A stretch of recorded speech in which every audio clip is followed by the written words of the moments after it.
There's a little bit of wind there. There's a couple little eddies, nothing that screams high-end winds, and it's trending down, which is really good. Just a little hiccup near Wynnewood. Now, on the northern flank of the warning in Pauls Valley is Jordan Ryan.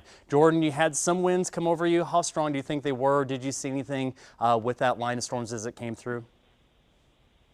Okay, so the rain is coming down really heavy right now here in Pauls Valley.